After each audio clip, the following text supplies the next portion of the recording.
Better now that I'm seeing you in front of me. Yeah. Are you feeling a little stuck indoors with this COVID situation? Very stuck, very much stuck indoors. Nice. But oh yeah, we're live on Facebook. I see that now. Awesome. Hit that share button. So, I know a lot about you, but not all of our viewers do. This is true. Um, so, I was hoping you could start by, giving a bit of an introduction. But first, I guess I should explain to people who haven't seen the stream before. I started this stream to kind of give some of my artist friends a platform, a place to play, a place to talk about music, what they do, what they appreciate about music, and what they're all about. So that's the idea, and we're gonna have Tim play for all of you very soon. Some recordings and some live. But first, I'm gonna hand it over to you, Tim, to just tell them a little bit about you and what you're about. Sure. Yeah. Well, my name's Tim. I play guitar. I'm studying right now. I'm studying at the Royal Conservatoire of Scotland, based in Glasgow. Of course, the school year's kind of been rejigged because of the pandemic situation. So right now I'm back home in Canada, but normally I'm in Glasgow, studying with Alan Neve and Matthew McAllister. There I'm working on my master's degree.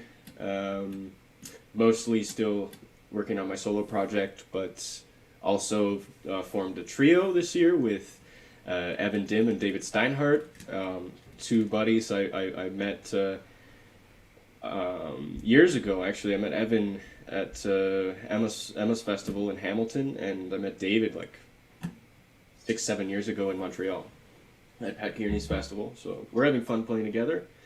Before being in Glasgow, I was studying at the Amsterdam Conservatory with Gabriel Bianco and Lex Eisenhardt, and some other guy. And then before that, I was at CIM with Jason Vio for a year. Before that, I was still working on primary school, but studying with Bob Hamilton at the Royal Conservatory in Toronto. And that's Awesome. that's pretty much me. Cool. And you play a lot of different kinds of music, but we'll get to that a little bit. Just for everyone in the chat and everyone watching, can you please tell us if anything's weird with the audio? As you know, if you've watched the previous episodes, I'm still learning how to run this thing. So any feedback about audio levels or anything is really appreciated. But we're going to hear some music now. So, Tim, you're going to play for us virtually through a recording that you did before. What are we listening to here? It's it's a fairly old piece, I guess. Yes, we're gonna listen to some of that JS, the Allegro from the Prelude Fugue and Allegro BWV 998. Nice. So the Allegro, and this was recorded in the Netherlands, right?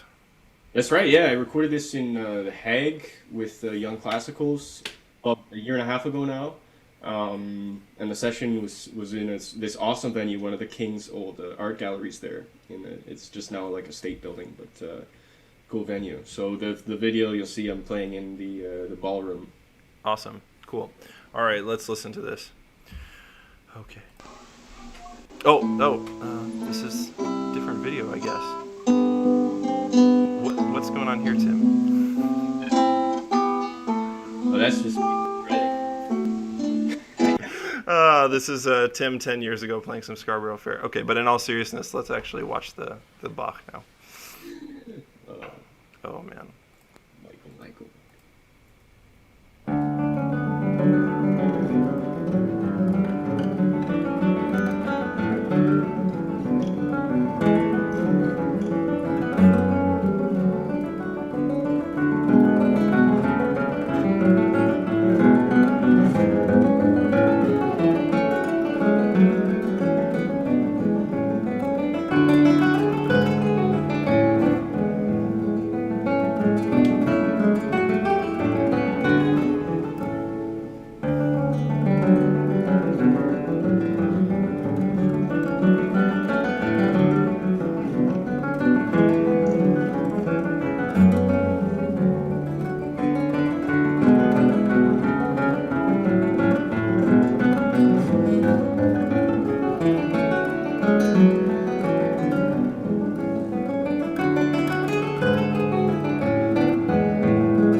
Nice work, man. Thank you. Awesome. Thanks, Mike. Super cool. Yeah, that Allegro is a real trick to play. It is, yeah, but it's really it's so much fun, and maybe one of my favorite examples, at least, of steel brise on the instrument. Yeah, for sure. Tons of fun to try to bring out the voices, particularly in the second half of that piece. Like, yeah, I played it, but I played it all too briefly. I think this is a piece that ages really well, you know? Yeah, you gotta let it marinate. Yeah, for sure. How long have you played the piece, actually, the PFA? I think I studied the preludes when I was 15 first time. So that was 7 years ago. Awesome. And then, I tried the fugue and Allegro. I remember doing those for university auditions, so I would have been 17 at that point. A little bit older than that Scarborough Fair video.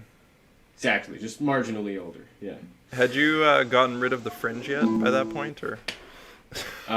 Yes, yeah. I think Scarborough Fair, that might be one of the last videos that sports one of the last years that I sported my shag. Because Nice. I was still into like skateboarding and stuff at that point. I had to, I even like flat ironed my hair sometimes, Mike. It was a bad. I did the same thing. Period.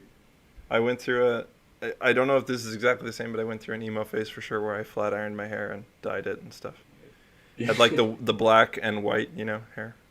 Oh yeah, very nice. Okay. Yeah, it was good. So hair. we have that in common too. All right. Nice. Well, I want you to just like flesh out a bit more about yourself for people, because I know you really well. But what brought you to the guitar? Why do you play guitar? What do you enjoy about playing guitar?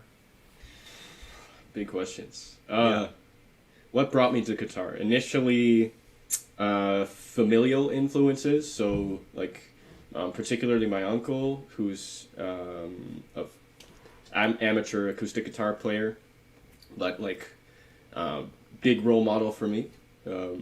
Most of my relatives are actually, but this guy in particular, I found him super cool. Was from like as long as I can remember, because he's a firefighter. So, I don't know if this is a phenomenon that people experience in other countries, but at least here in Canada, like, firefighting is like one of the coolest and most respectable kind of professions. For sure, yeah. So I was drawn to it just because of my uncle. He and my mother would play often in church, Sunday morning worship, and then I also had a cousin James, who was like for the longest time my very coolest cousin. Like, he's the reason I started growing out the shag and got into skateboarding and electric guitar. So definitely part of my cousin's influence. But like I was only interested in being cool, playing like super loud rock music. Nice. For the first probably it's like 7 years that I was in contact with the instrument, maybe even a little bit longer. I think a lot of us are failed rockers. Basically, yeah. We just at a certain point realize we're not cool enough, lack the personality, lack the stage presence, Yeah. But yeah, no, I think when I was like 11 or 12, I started expressing an interest in being a guitar player, like professionally or as a, lifelong thing at least. And my parents decided like, they'd be supportive of this idea as long as I agreed to go to university. So they kind of forced me into taking classical guitar lessons. Okay. I started just taking, I had like 20 minutes of classical guitar at the end of my electric guitar lesson with a local teacher here in Barrie. Yeah. And then, but I hated it initially. Like, I just didn't want to practice it. I did it just out of obligation, basically. And then after some searching for ways of inspiring me, getting me into the music, my mom found Jeff McFadden's festival, Sauble Beach Guitar Festival, and planned a little family vacation around that. So cool. I ended up seeing my very first classical guitar concert there. I remember it very well. It was Pat Kearney, right? Pat Kearney. Yeah. And oh my god, dude, like, Pat Kearney is like probably the biggest rock star on the classical guitar. The guy just shreds, There's that famous Toronto concert. You know those videos on YouTube? No, I haven't seen the one of the Toronto concert, no. Oh man, it's one of those classic like Ellie Kastner okay. video. video recorder things. Yeah. Like he sit in the front row at the Guitar Society concerts, just like with his little camcorder. But Yeah. there's these videos of Pat Kearney's one of his Toronto recitals. He's wearing this like bright red shirt. Yeah. Unbelievable playing. Like his program is just insane, and like unbelievable level of musicianship and technical ability that he's showcasing. And Awesome. so I was just super awestruck by Pat Kearney and Super into it. Yeah. Super cool. decided, hey, maybe classical guitar can be cool. And the rest is history. How do you define classical guitar? That's like my gotcha question because I feel like it's actually kind of hard to answer. It is. I don't like that question, Mike. You don't like that question? You don't have to define it. You can say it's undefinable. I'll try. I'm gonna try because actually maybe one of the discussions I had in like my aesthetics course last year was how do you define classical music? So Yeah, maybe that's there's, also a like, problem. some similarity. It's really problematic, but like I could say for sure that like classical guitar, contrary to popular opinion, is not defined by nylon strings. Really? Right? Yeah, no, for sure. Like because especially in the contemporary areas,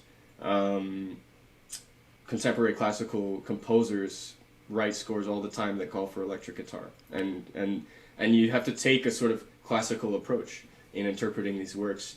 And I think Right. what it is kind of just it's a way of approaching music, of studying, learning, and deep listening Yeah. that is like strongly regards the tradition, right? It's you put everything into the context of the tradition, like what's happened before us, and it's this kind of systematic or didactic way of approaching technique, Right. right?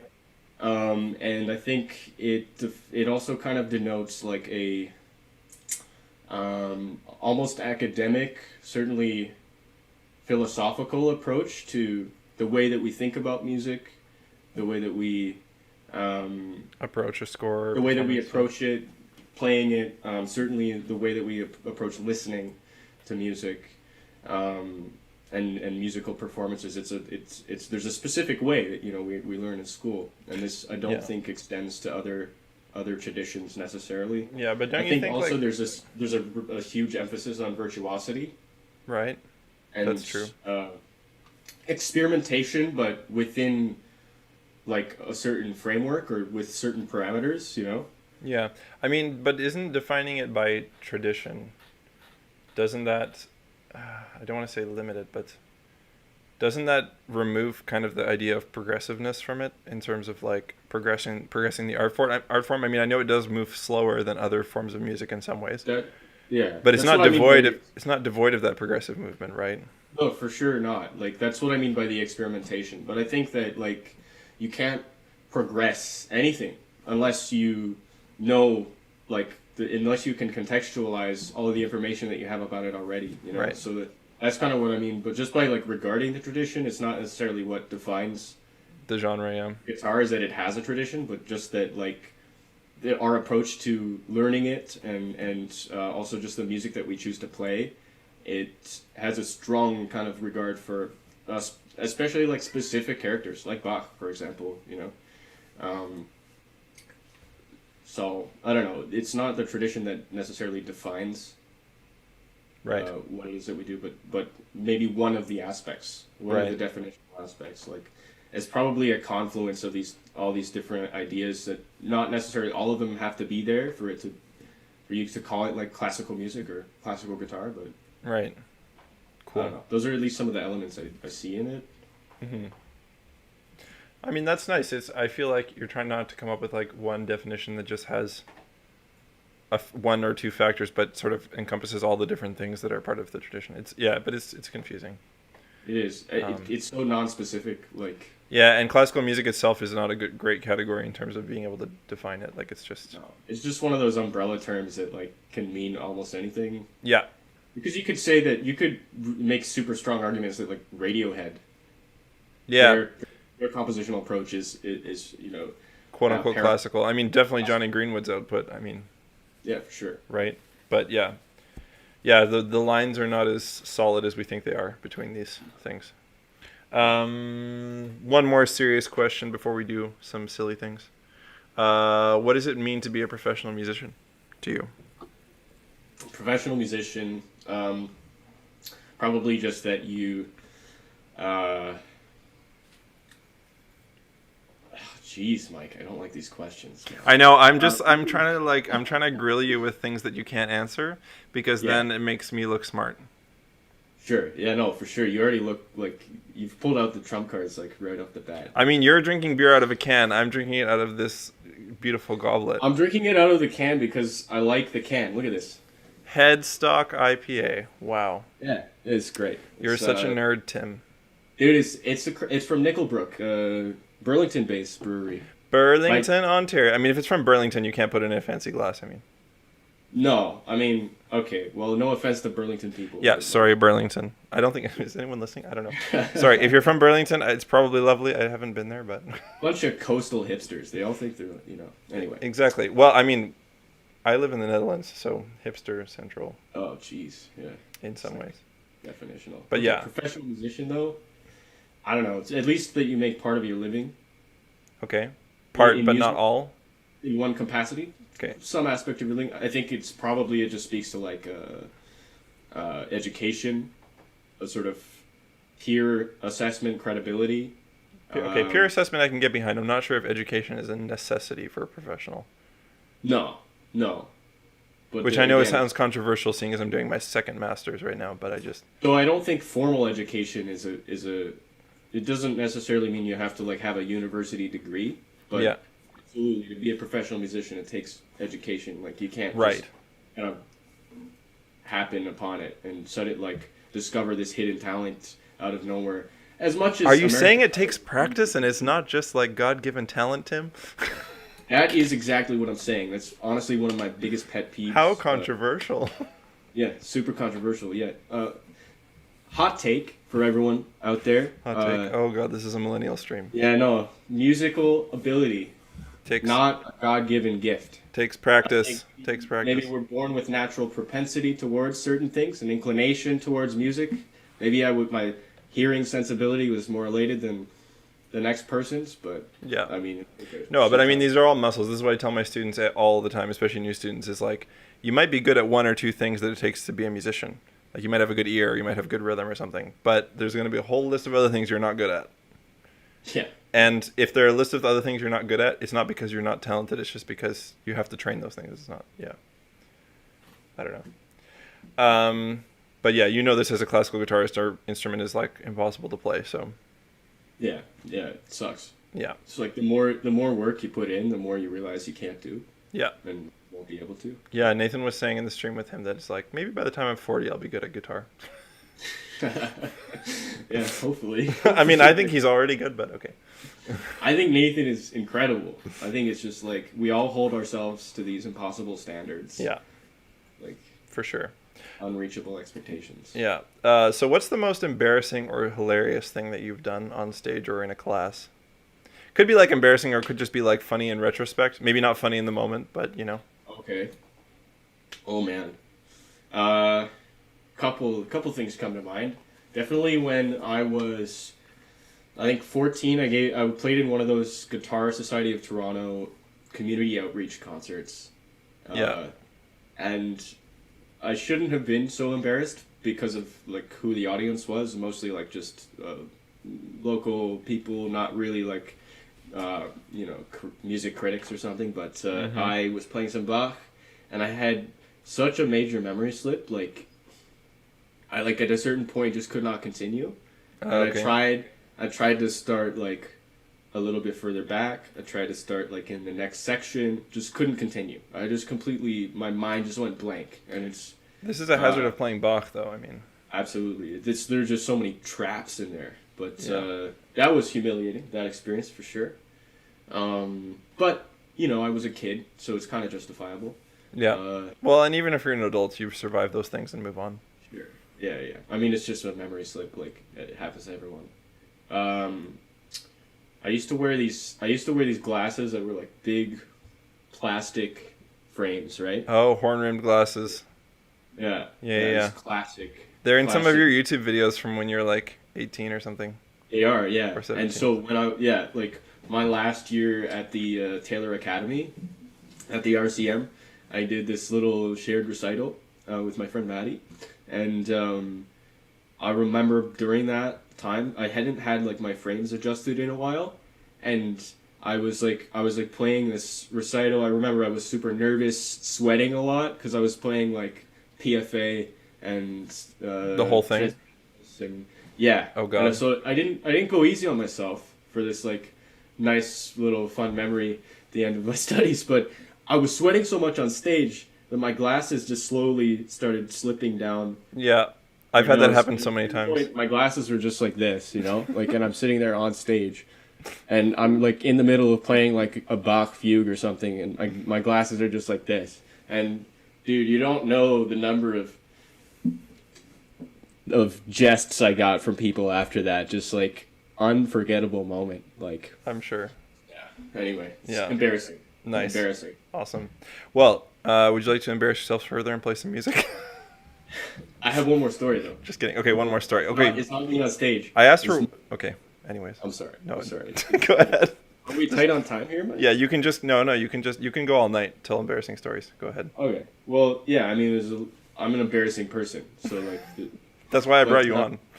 yeah, obviously, make you look good. I was up in Ullapool with the boys, Yeah. playing at this guitar festival in October, and Ullapool is like this like northern coastal city, like on the west coast in Scotland, so like Atlantic, and they have amazing fish and chips there, like legendary, you know. So one of the things we had to do was get fish and chips every day, and the first day we went to go get it.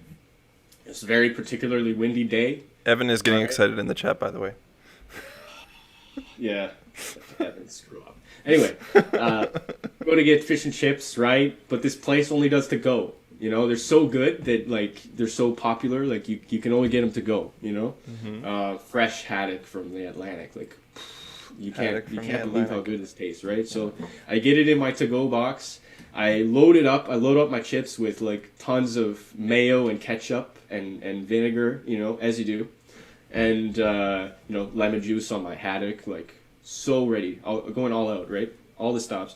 Then we're walking back to the venue where the festival's happening, and I you know, stupidly, because I'm a moron, you know, I was holding this fish and chips box like with one hand and the lid slightly open, and there's this massive gust of wind, you know, and it picks up the box, you know, lid flies open, and then the box just explodes, but not like just like over the street or something, like in my face, you know, right as I'm walking by this cafe where there's like people sitting inside right in the window there, like cute girls, you know, looking at me out on the sidewalk, and like ketchup all over the one hoodie that I brought this weekend, right?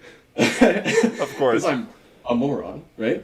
And so ketchup all over, and just this really sad piece of haddock on the sidewalk, like, and I went to pick it up, you know, because I thought streets of Ullapool, no one comes here, it's clean. There's a 5-second rule thing. Yeah. Like, you gotta pick it up, and the fish just melts through my fingers. It was just like the tenderest and saddest thing I've ever seen.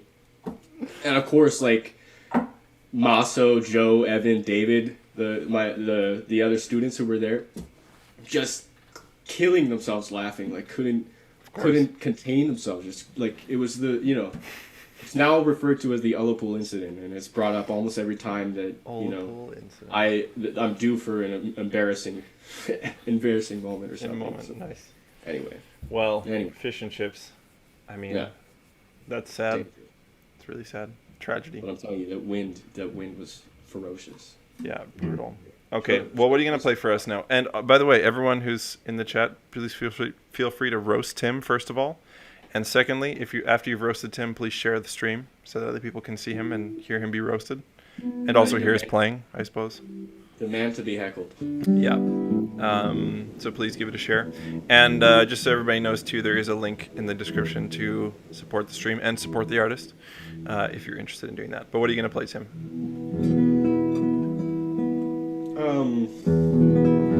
Good question. I think I'll start off with some Berkeley. I'll just play two of the four pieces. Okay, this is not the sonatina that everybody plays by Barclay, but No. it's four short pieces, right? Yeah, that's right. The sonatina, long thought to be the first piece Berkeley wrote for guitar. Turns out it wasn't, because Angel Gilnardo discovered these 4 pieces in Segovia's archives. So they were probably written like around 1928, which was when Cyril Scott's Sonatina was written. Oh, I love that sonatina. I want to play that so bad. Dude, incredible piece. Like, yeah, oof. So nice. Yeah. It would go so well with my program right now too. But anyways, Steve's recording. Everyone has to go and look at Steve Allen and Michael Cole. Both of them had incredible recordings of the Cyril Scott Sonatina. But anyway, Steve's going to be on Friday, so everyone look forward to that. Oh, nice. All right. But yeah, so these are 2 of 4 short pieces. Which 2 pieces are they? I'll just play the first 2 movements. Okay, and what are they called? Untitled. They're just tempo markings. Oh, they're just tempo markings. Okay.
Very nice. Nice job, man. Dankjewel. Awesome. Echt goed gedaan. Man, your articulations in that second one are really, really nice. Thank you. Yeah. Thank you. You have very good control of the voices. It's really delicate, you know? This music, Yeah. like, you're so exposed in some of those melodies, which honestly I find like the hardest thing to play on guitar is just like a single melodic line alone by itself. We have to create the illusion, basically, of having control of the length of the voices when Right. our instrument is not designed to sustain in the first place. Sean Shiba says, I love the way he puts it. He says he calls it a deficit of sustain. Yeah, exactly. Deficit of sustain. That's a good way of putting it. That's like the politically correct way of saying like we can't sustain a fucking note.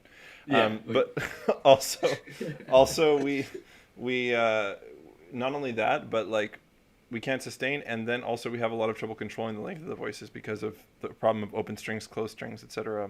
All the technical challenges that come along with that, right? So yeah, I think that's, to me, is the mark of a good guitarist, is not necessarily so much, although speed is important and cleanliness is important, but someone who can control these musical details, that takes a lot on the guitar, and that's what impresses me, you know, when I hear someone do that. So For me as well, it's like it's the big picture phrasing, you know, overarching structure of a piece that like so often, especially in competition style guitar players, yeah, you know who I'm talking about. yeah. He's this style of playing. There's like chops, balls to the wall, all this like Yeah. you know flashy, loud stuff that's going on. But it's like I kind of want to understand the architecture of the piece that you're playing. You know. Yeah. It's definitely the people I admire the most are those who regard the music first before anything else. Before the guitar. Well, I mean, It seems like self-explanatory, but yeah, like.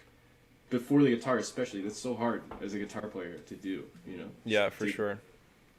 To ignore the technical limitations that we all have. Yeah, definitely. Yeah. Or just the limitations of the instrument itself. Yeah. Yeah, Krishna says guitar is harder than violin. I would just say it's harder to do certain things on guitar, I mean, you know, as opposed to violin. I'm curious about where you get your inspiration, because that's something that I find interesting, because I find, you know, we often assume, I think, that all artists and musicians would get inspiration from the same kind of things, but I think everybody's very different on this. Like, do you find more inspiration from musicians and music, or from other stuff, like other kind of art, or just the natural world, or what makes you want to like pick up the guitar again? Good question. Definitely just like attending a great concert.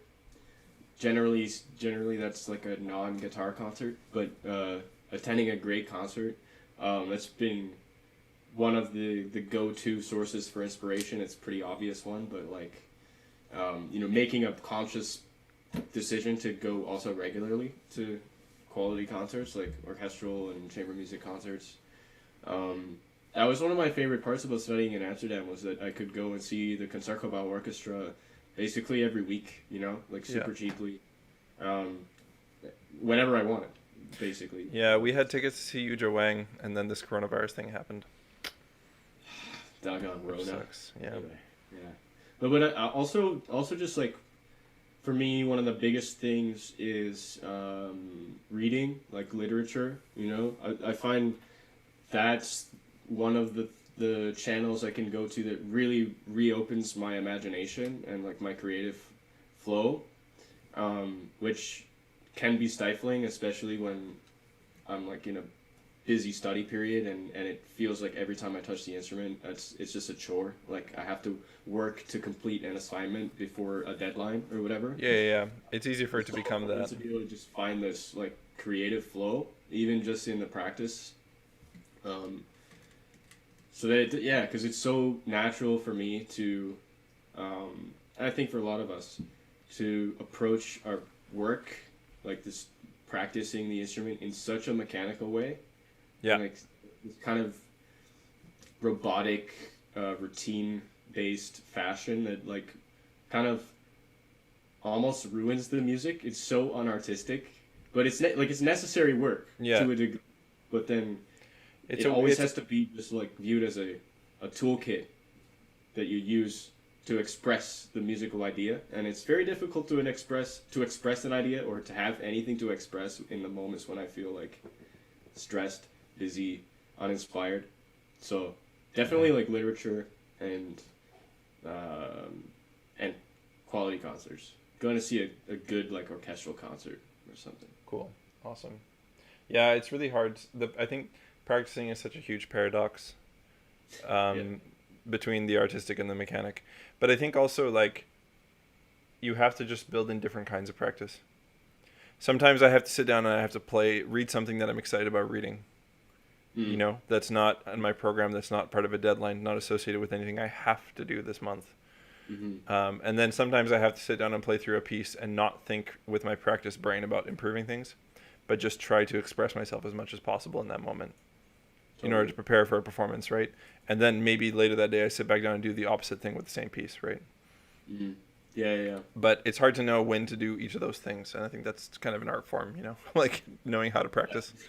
Yeah, definitely. Balancing the practice in itself is like just a constant battle and topic of conversation with like literally every colleague and instructor that I've ever had. It's like one of the main things that I'm always talking about is just like how do I work effectively, Krishna has a question in the chat. What food do you relate guitar music with?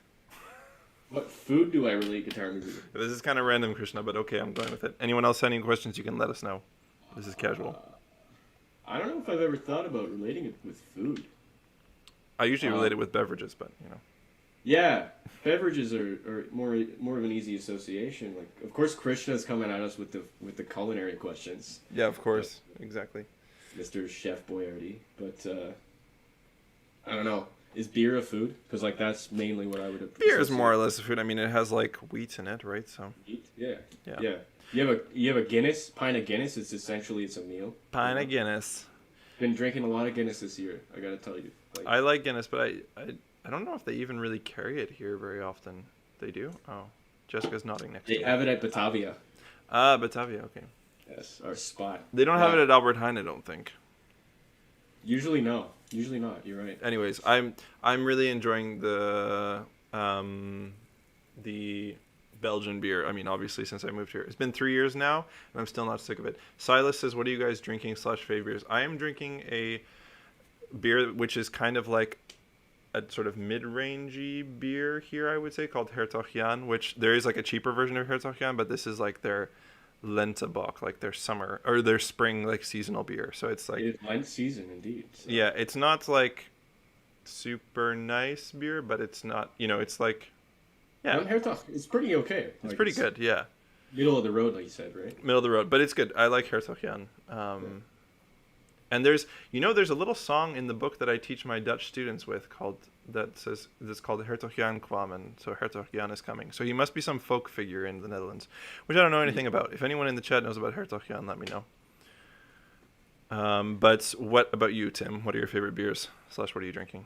We already I'm talked about what drinking you're drinking. Nickelbrook Headstock IPA. That's a. I'm only allowed to drink craft beer. I'm in my father's home right now, so it's Oh, okay. craft beer. Yeah. Right? So I mean, if I sound pretentious, it's because yeah, I am, but also like It's because I am.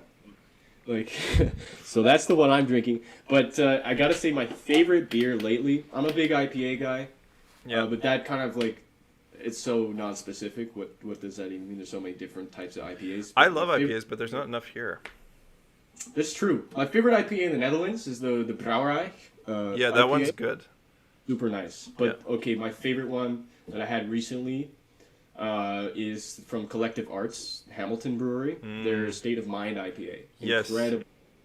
I had that when I was there with Emma. Shout out to Emma and everybody in Hamilton. Yes. That's a good one. You know, if you want good IPAs, you really have to go to Vancouver, though, man. Like when I was living in Vancouver, there are so many good West Coast IPAs. Like, Isn't that where like Goose Island? Goose that's Island, Granville Island Brewery is there. Okay. There's my favorite brewery is Driftwood. It's Driftwood IPA. I think it's Driftwood Brewery also. Anyways, just go to Vancouver and try some local IPAs from there. Also from like the Seattle, like Pacific Northwest region. Like both that part of Canada and that part of the U.S. have amazing IPAs. So. Dude, I've never been to the West Coast, dude. Dude, you need to go. Been in Europe 5 years, never been to the West Coast of Canada. Can you believe that? That's crazy. Weird. That's insane. So yeah, if anyone wants to hire me to like play a concert on the West Coast, like you should do it. You know where I am. Well, you can always hit me up for contacts, but let's play a game, Tim. You ready to play a game?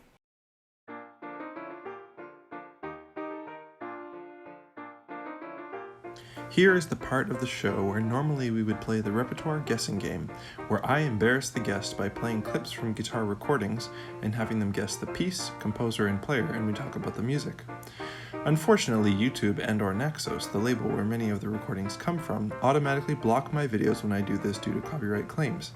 Even though I know that short clips of copyrighted content are allowed under fair use when they are being used for commentary and/or education. Due to this delightful roadblock from our benevolent YouTube overlords, we'll be skipping this section, but if you'd like, you can check out the full stream of the repertoire guessing game on Facebook through the link below in the description box. Now, back to our fascinating guest.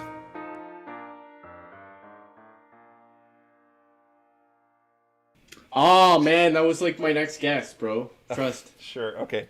Whatever. Okay, so in the last category you got out of 9... 5.5 out of 9. Music of memory. Nobody had the memory. Why is it so hard to remember music of memory, dude? I don't know, but I'm afraid to try and play it. I know, me too. That's probably why I didn't recognize it. Like I've never even read through it because it's terrifying. Like you look at the score. He has voice and guitar music, you know. I heard about that. What Yeah. piece is it again? I don't know. I haven't looked into it because we're not doing English stuff right now. Me and Jessica. Nicolas Ma, though. Yeah, I was looking into his stuff because I've been trying to like play, you know, UK composers, obviously. Yeah. Being in the UK. By the way, gotta give some shout outs here. Like Eddie McGuire. I don't know if you're familiar with his music. No. But Eddie McGuire, like especially the Prelude No. 5, dude. Incredible piece. Okay. Scottish composer. An album that everybody interested in contemporary guitar music should check out is Alan Neve's The Isle is Full of Noises. Okay. It's on Spotify. It's probably on the other platforms too. Cool. But all like contemporary Scottish music. Nice. And he's got 2 McGuire pieces on there. Homage à Rodrigo and Prelude No. 5, I believe it is. 5? But anyway, super cool music. Like Awesome. Man. That's super cool. I love the Ma. There's so much good music from the UK, like, you know. Yeah. He has doesn't he have this smaller piece too? Apart from Music of Memory, there's like I think it's just Little Sweet. I think there is, yeah. I mean, but there's like a lot of stuff that people don't play besides the obvious Bream rep. Like people don't play those Barclay pieces you're playing. People also don't play any of like the Malcolm Arnold solo pieces, really. And the Arnold Fantasy just fucks me up. And also the other Richard Rodney Bennett stuff. Like the impromptus are great, but there's other Richard Rodney Bennett music which is great too. I have only heard his impromptus, but yeah. Anyways, there's so much good music from that area of the world for guitar. from the 20th century anyways. Okay, let's move on now. Well, you did better. You did really well. Although I feel like I have to still tweak the difficulty. What's the total score again? You got 8 out of 9 for the first category, 7 out of 9 for the second category, and 5.5 out of for the last one. So that's in total 20.5 out of 27. Out of 27. Yeah. Man, Not bad. not bad. Not bad. How does it stack up? Are you keeping like a running tally? Oh, I should. I haven't been, but it's on all the streams, so I can go through and check. Yeah. I want as much validation as possible from you, Michael. Like, Okay. Well, I mean, that's what I'm here to provide. So Cool. I was wondering if you could demonstrate for our listeners and the whole internet for all time some kind of thing you use when you practice or when you want to work on music, a trick, a tip. Tim Beattie's tip. A tip from Tim Beattie. Yeah. That is what she said. Anyway. Okay. Oh, you've got your Miodrag Zerdonner Stauffer there. I was gonna play Regondi and talk about some of my approach to right hand technique. Maybe I'll play the piece first and then. Yeah, do that actually. Yeah, play first. Yeah. Because I get a lot of messages from people, like on YouTube especially, asking about right hand technique stuff. Yeah. So why not? You're like the right hand guru. You know what I learned from Daniel Ramstam, which I didn't notice before? It's very not inclusive to say right and left hand. It should say plucking and fretting hand. Oh my god. For the left-handed people. So you lefties need to just calm your tits, man. Your right-handed privilege is showing, Tim. There's literally no other instrument where you can acceptably play the wrong way. And yes, I'm calling the wrong way. Wow. Shots fired. Dan is gonna come find you now. He's gonna come all the way from Toronto and just Bro, I'm ready. Dude, I'm ready for Dan and Christian. Probably they're both gonna jump in a van and come. Right. Oh yeah, you've played in a duo with a left-handed player. I don't know another lefty. Yeah. So what are you gonna play, Regondi? Name a famous left-handed guitar player. Sorry. Name a famous left-handed guitar player. Well, I think isn't Javier Jara left-handed, but he plays right-handed. Yeah. Okay. So is Gabriel Bianco though. And so is Zoran, right? Or am I wrong? I can't confirm that. Okay, I'm not sure. I've heard there's an inordinate number of people who are left-handed who play right-handed who play really well. Yeah, they're left-handed violinists, left-handed pianists who don't play with the keys swapped around. Yeah. Yeah. I don't know. I feel like as a guitarist, you just have to become ambidextrous, anyways. Yeah, I can get it. Obviously, sound production and stuff coming from the strong hand. But Yeah, and I also get it when someone when they start left-handed and then they don't want to switch later. I get that, Yeah, fair enough. Yeah. But I feel bad. I don't know. Maybe teachers should just stop I always, whenever I have a left-handed student as a kid, I always tell them buy a normal guitar, learn the normal way, because it's just so much easier to find an instrument. Yeah. Much less all the other stuff. Yeah. Anyway. Let's. Regondi. Which Regondi are you playing? I'm gonna play the Nocturne-Rêverie.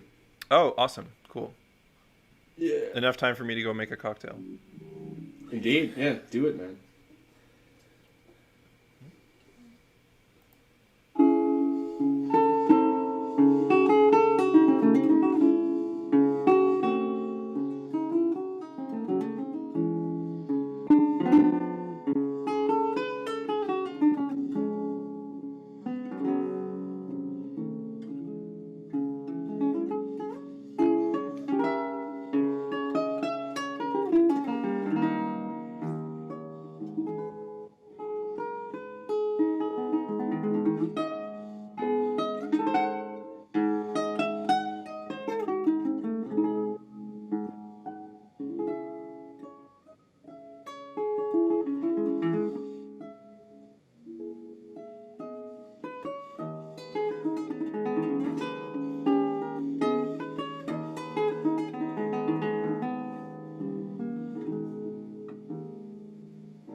Nice. Awesome. I realized, like, shortly after I started, I normally use my guitar lift with this guitar, so I was feeling like I'm leaning super far forward. Oh, yeah. So it's probably kind of hot in the mic, but anyway. No, it sounded great. Awesome. Them's the notes. Yeah, a lot of tremolo. A lot of that, yeah. So yeah. So, what do you want to talk about with the right hand technique? Your sweeps are so smooth. Thank you. Yeah, I don't know. It's just like a practice thing. I've tried different combinations of like right hand arpeggio patterns. Like, Do you do eye on the way down? You do, right? trying to avoid doing the sweep actually, Oh, okay. but I don't know. It's kind of just like an intuitive thing. I can't really necessarily explain that in great detail, like what I'm doing to make it even, but just maybe some general ideas, my general ideas about right hand technique. Like normally when I'm talking about this like with a new student or something, I always break down the stroke, first of all, into 3 just basic steps, 3 procedures. Yep. The first of which is just about contact. And like that's kind of, for me, the most crucial part of your right hand technique, and something that's been reinforced by virtually everyone I've studied with, is that point of contact needs to be super clear, like very clearly established. So for me, it's kind of changed over the years. You know, I grew up learning from the Shearer school, so we were always taught like play from the point where the flesh meets the nail. Right. That being the point of contact. It's kind of changed over the past couple of years. So now my point of contact, I don't know if you can see. Wait. Let me move my video's in the way. Oh, I'm moving your video. One moment. There we go. Okay, now It's I'm like out of the way. it's like close to the left side of the nail. Yeah. Basically, I'm finding a point where I can contact the string with both nail and flesh somewhere on the outer edge of the nail. Yeah. It's intact, but it changes depending on the person. But that's really the most important thing. What I want to do at the beginning of each day is just play some open strings and reestablish my point of contact really clearly, so that I'm pretty much like every time that I come into contact with the string, it's starting from the same point. Yeah. So the stroke, whether it's appaiando or tirando, it's going to have 3 phases: contact, motion, and then recovery. And so I just practice that really simply, like, but rhythmically. Yeah. And making sure, like, especially in the recovery, that it's actually like relaxing. And it comes automatically back when you relax. Release the tension when you recover.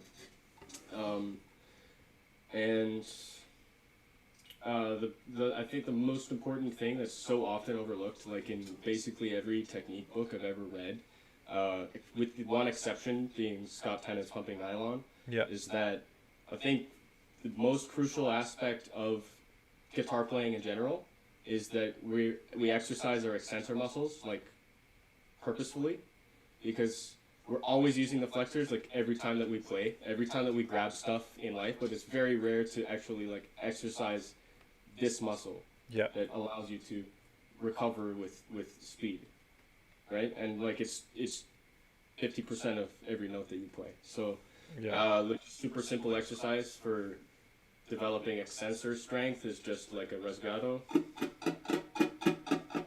like this, almost like a percussionist doing doubles.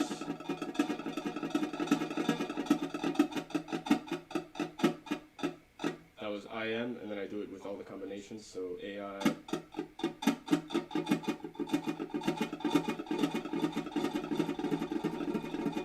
Just as a warm-up to get the extensor muscles going, and then to really firmly establish point of contact and make sure I have a relaxed hand. One thing that I'll do in almost every piece that's technically challenging in some respect, and particularly in the Regondi, because it involves tremolo playing, is to practice with continuous preparation in the right hand. So I'm actually like purposefully playing non-legato. And so like tremolo, for example, actually I'll start with an arpeggio. So like, just like a simple arpeggio like that, I'm doing continuous preparation. So every time that I play a note, the next note is being prepared and the point of contact established, always in the same point of contact. So taking like P, A, M, I, M, just doing continuous preparation like this. And then the other kind of factor that comes into play often is whether it should be alternation or sympathetic motion, type of motion. So in an arpeggio pattern like this, P and A are functioning in the alternation mode, but I and M function sympathetically, meaning that when I play the P, or rather, to recover the P, it can happen at any point during the arpeggio, right? Probably right as I play the next note with the A. And the same thing happens with the annular finger. As soon as I play with the index finger, I'm recovering with the annular. However, I don't recover the index finger right away because this will create a problem with contrary motion in the fingers. It builds tension in the hand. So wherever possible, I use sympathetic motion, like in this arpeggio, which is essentially, it's just like you let the finger drag the next.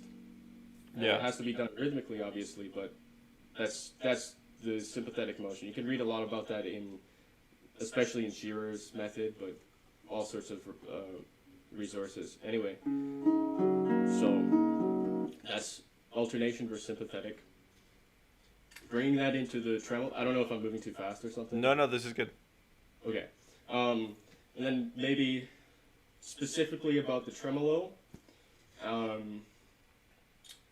with the same kind of concept of continuous preparation, one of the main things that I'll do to practice my tremolo is just that.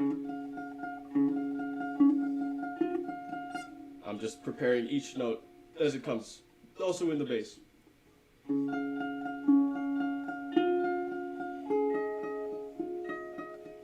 Do you do dotted rhythms or no? Nope. No. Okay. Just non-legato. So I'm essentially, the rhythm is exactly as written. It's just super slow. Yeah. And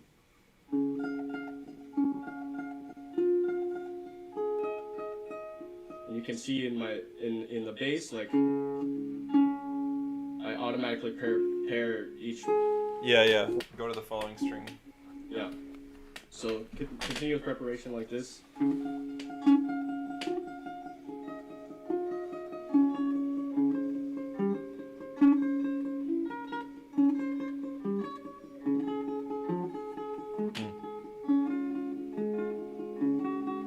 Very simple, conceptually, but difficult to implement. So to it's execute, really yeah. important just to do super slowly at first, and then just about tremolo in general, I guess. To work on like evenness and that sort of thing. Because with my tremolo, I really want like one day to play like David Russell style tremolo, where it's really super light. You can't hear almost the individual attack of the notes. Yeah. But still with a dynamic range. So, how to practice evenness? First of all, I practice backwards tremolo, so P-I-M-A instead of the standard P-A-M-I. And that's like with and without preparation, but especially important without to hear the legato connection.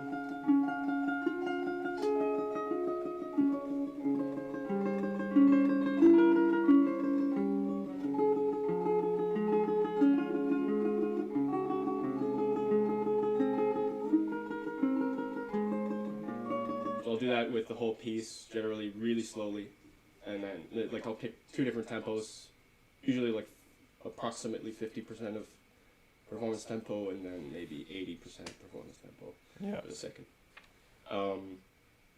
Another really nice thing to do that focuses especially on the bass legato and the articulation in the bass notes, which I think is maybe the most important factor of tremolo sounding even, you know,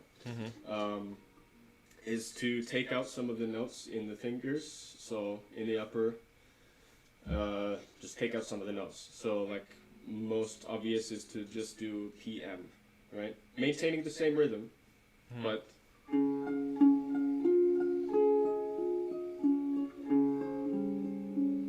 so in this case it's in 6/8 meter. So I want to have emphasis on the first and then secondarily on the fourth bass note of each measure.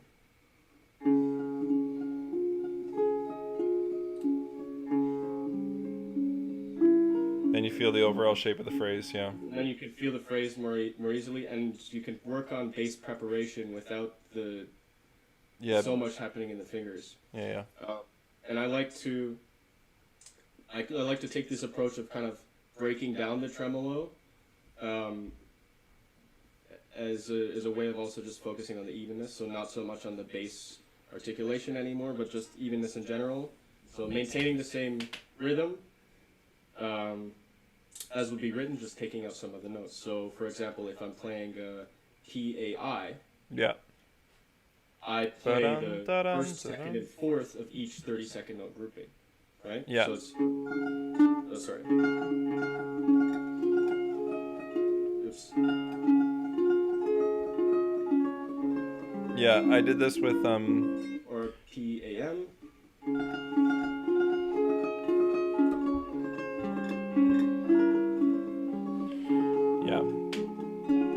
I've done the same thing a lot too with tremolo sections in the pieces I play. It's really handy to feel the different groupings, because then you notice unevenness even more so between two fingers, you know? Exactly, yeah. And often the culprits are A and M. Yeah, for sure. For me, it's generally the time phase between the thumb and the annular, and the tendency in my hand to have the more sympathetic motion between A and M than M and I, just because of how we're, just because of our hands. Yeah. Oh, that's cool. Yeah, we have a lot in common. I mean, I do the same. I start with the right hand with students with the same concepts. With planting, also in arpeggios, super handy. But yeah, I think so many guitar teachers do not explain the mechanics of the right hand from the beginning, and it confuses players a lot. Yeah, I mean, I think it's got to be simple at the beginning. Yeah. And that's why I like to, with a student, probably for the first year, every time we're talking about right hand technique, we're just looking at one of those three concepts I mentioned earlier. So either it's contact, motion, or recovery. But it's always about one of those three. To simplify it in that way, to make it, so obvious, the steps you have to take to play a note. I mean, it's intuitive already, but the thing we often overlook is the recovery, and that's generally is what I'm working with students, is how to develop the tendency in the extensor muscles to recover speedily, but using that as a way of releasing tension in the hand, actually. Yeah. So cool. Especially in a tremolo piece, it's so easy to just build up this right hand tension and to feel like... Yeah. My teacher in my undergrad, Brad Mahan, made me do recordos for a year, and I thank him for it every day. Because... I didn't know you studied with Brad. Yeah. Mahan, you know him? Such a nice guy. Yeah, super nice guy. Of course I know Brad. Yeah. He was my first teacher. He's the first teacher I ever had on guitar. Oh, awesome. And classical guitar, and my undergrad. So all at once, Amazing. Okay. Because I started so late. He seduced me into classical guitar from the general studies degree I was in. Oh, yeah. No, bona fide seductionist, that Brad guy. Yeah. No kidding. Okay, we're going to listen to another performance of yours now. It's a real classic. You guys all ready for this?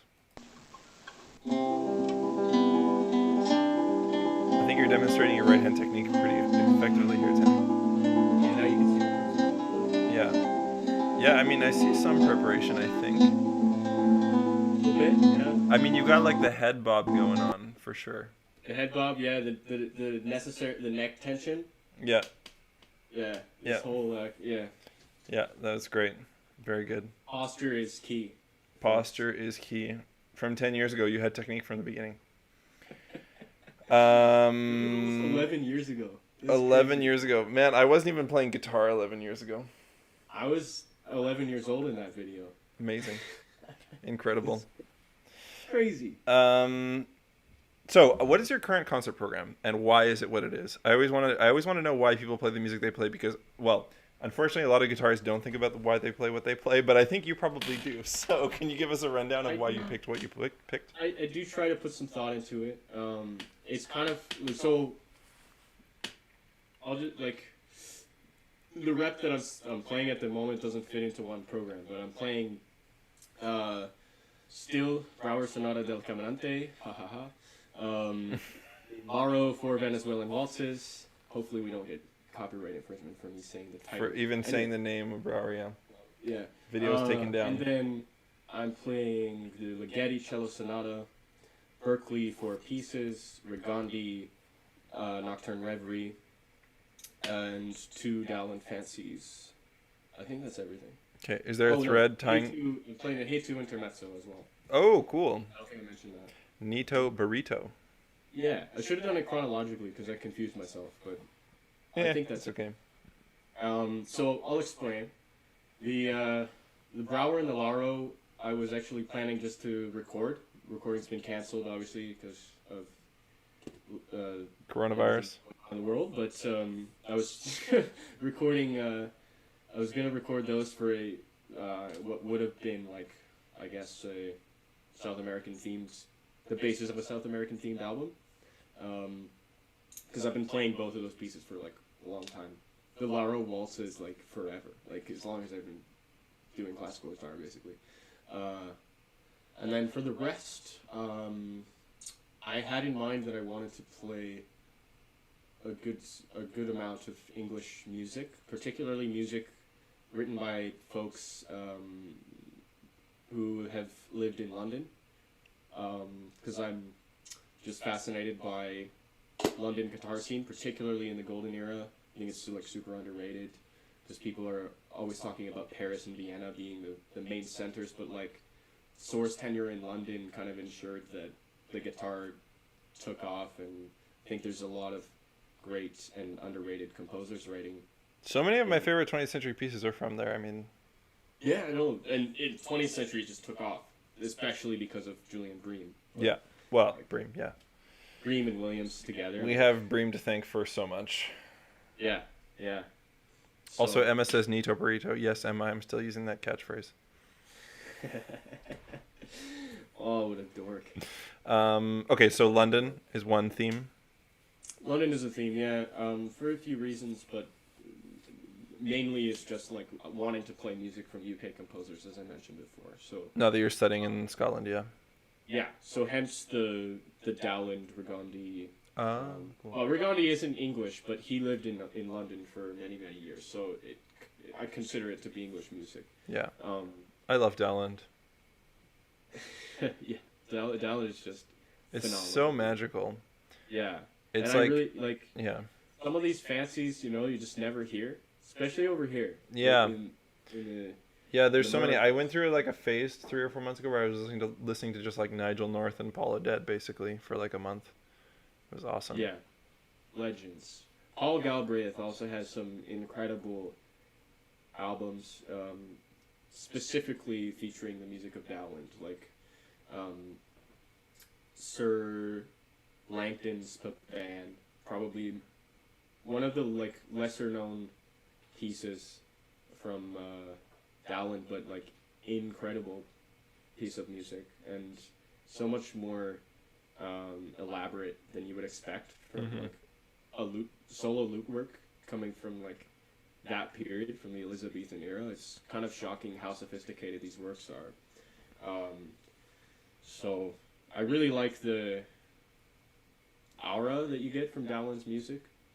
Yeah, it's like it's formally structured while still being so like wondrous in the sense that like a harmony will change or suddenly some new totally unheard rhythm so far in this long piece comes in and it just makes total sense even though it's sort of off the wall, you know. It's So the two fancies that I'm playing, I've chosen to play for very specific reasons. Like the Forlorn Hope fancy because it's one of the two really famous chromatic fancies. I love that one. And it's so amazing, and like it's chromaticism they used as a way of like imitating tears, Yeah. grief. So I guess it is just like a standard compositional device at the time, but it was like completely abolished for like hundreds of years because it became too dissonant or whatever to people's ears. Once we got equal temperament, especially, right? But which is weird because we're getting into like Baroque era, you don't hear as much of that like overt chromaticism. Yeah, right? it's pretty crazy. And even in general in Renaissance music, it's just not there. So I find it really fascinating, just like how he worked around this compositionally. Like harmonically, things don't happen as you might expect. Yeah. Have you heard Michael Button's recording of that? Yeah, It's really nice. really nice recording. Yeah. Sean Shiba also has a great recording of it. Oh, cool. I would recommend on his Dreams and Fancies album. But Cool. yeah, Nice. and then I'm playing one of the Farewell Fancies. Okay, because there's a few, yeah. There are two of them. I think the first one is Colton 3. And Right. then the fourth one is the one I'm playing. It's really this one is crazy, dude. It's an an nomine. Have you heard of this? Yeah. So yeah, like obviously, for people who don't know, it's an nomine. This is like basically a genre of itself, compositional genre of itself from the Renaissance era, and it stemmed from John Taverner's Gloria Tibi Trinitas Mass, really famous Mass, maybe one of the most important works from the period, certainly considered to be by most scholars.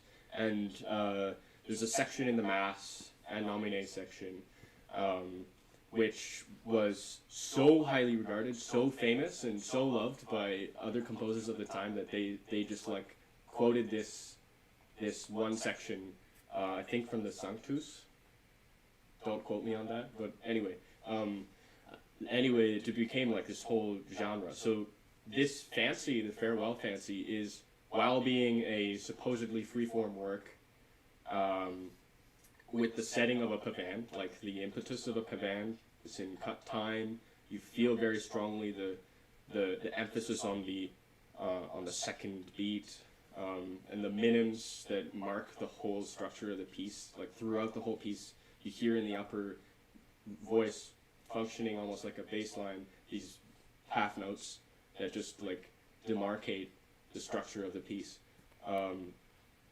So you feel this like kind of courtly dance vibe, but then it's also this really strongly religious, sacred connotation that Dowland brings to it just by quoting the Ad Nomine theme. Cool. It's kind of like shocking how sophisticated this piece is just conceptually, like let alone listening to it and hearing the complexity of the voicing and like how sophisticated it is to listen to. Like just from a conceptual point of view, it's kind of shocking how sophisticated he was. So Yeah, I have the feeling that Dowland was a bit experimental. a bit, yeah. Awesome. What sort of mentality do you like to maintain when you perform? When I perform? Yeah, or when you prepare for performing, or what kind of headspace do you try to get in? Well, people talk about like flow. Yeah. Which is kind of just like that feeling where you're doing something and it's intuitive, it's just happening in front of you, and you're like so focused on it that you don't have to think about what you're doing, like physically. That's the mindset I aim to be at, like from the start of a performance. Very difficult in like this type of casual setting where I'm like chatting or something, like so. Yeah, it's interrupting that. Yeah, but in preparation for a concert, I don't know, actually. I think I'm not really consciously going after a specific mindset, like in the days leading up to a concert or something. Like, Okay. It's just once you're on stage kind of thing.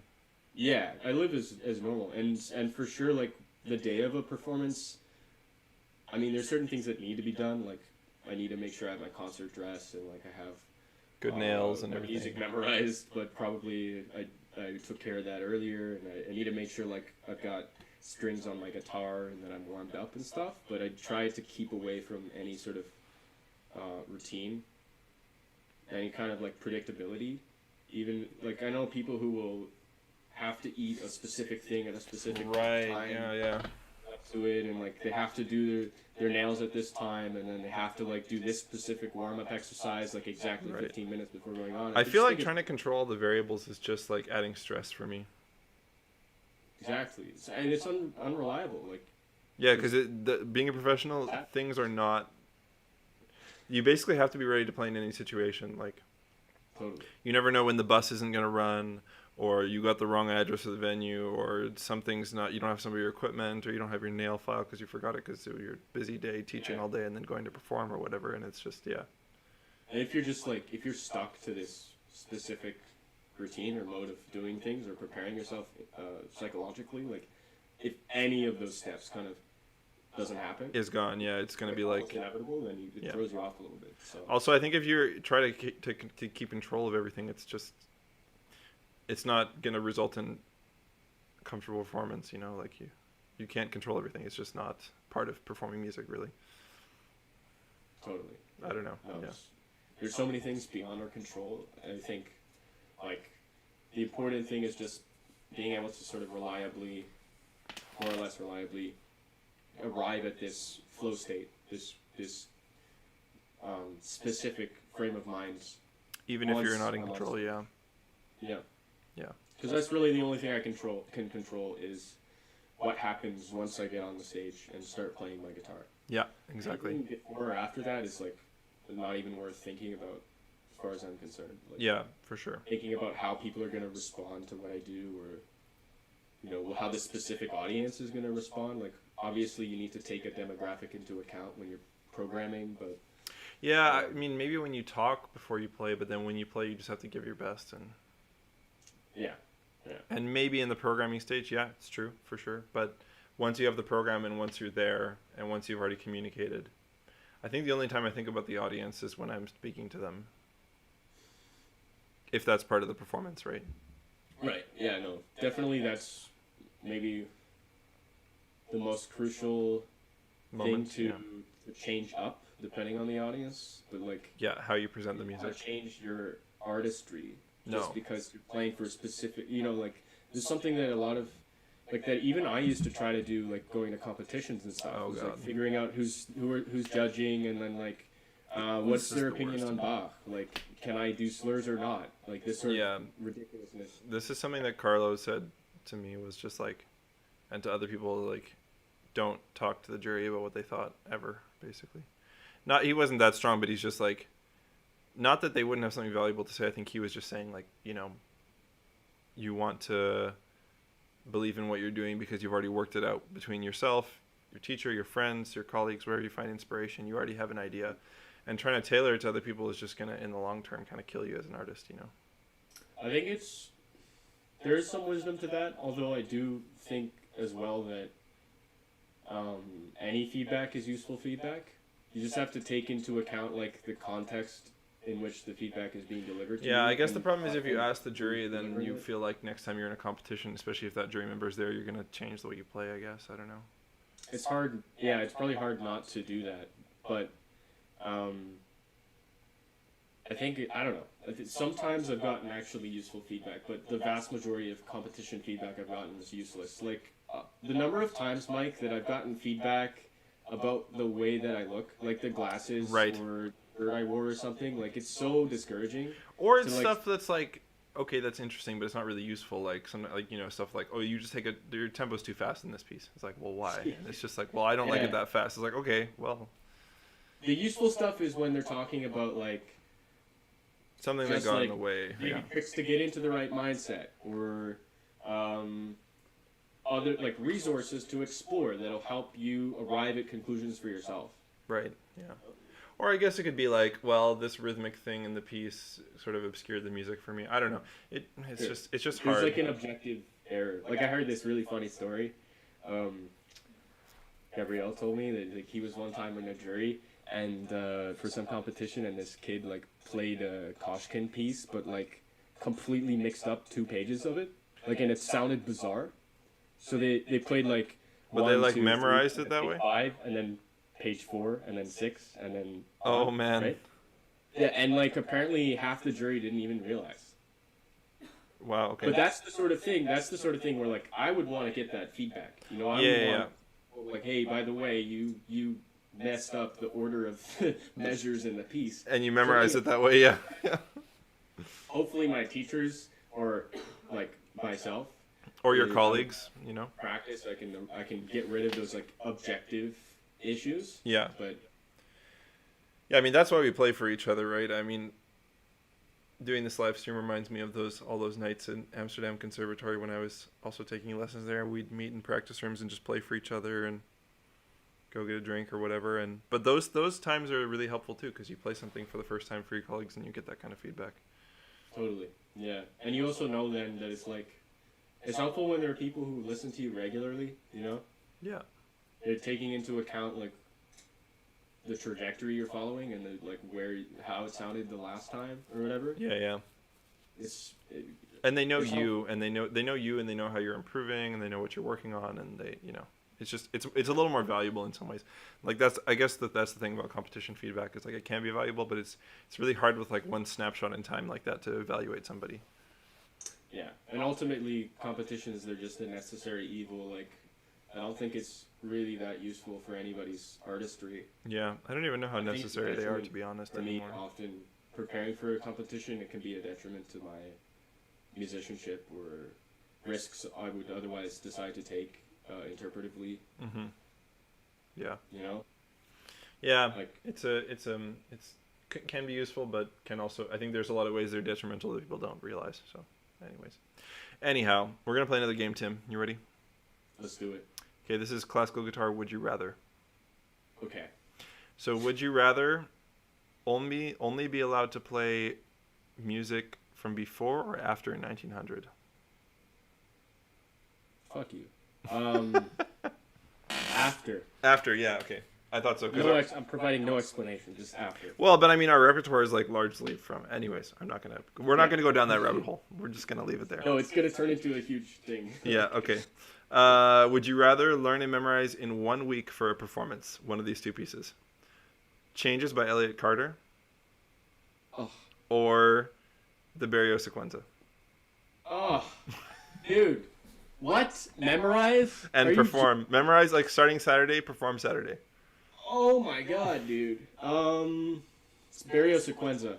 I think it's more memorizable. All the like metric mods and shit in the Carters, it's too complicated. It's too complicated, yeah. You have to do like measure by measure practice for like 6 months or something. Yeah, like for the rest of my life, probably. Yeah. Okay. Would you rather, I've already asked this one to one of the guests, but I'm going to ask you too. Would you rather sight read a concerto on stage, like a Ponce concerto, like the Ponce concerto?